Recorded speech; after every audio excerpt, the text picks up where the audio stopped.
ሰላም ታርጌቶች ነን፣ እንዴት ናቸው? ዛሬም በፔፐር ባግ ትሬኒንግ ላይ ዙሪያ መተናል።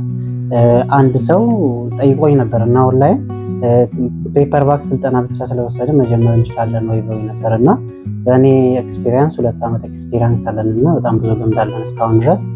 አንድ ሰው ስለሰለጠነ ብቻ ፔፐር ባግን መስራት ይችላል ወይ የሚለው ጥያቄ አይቻልም ነው።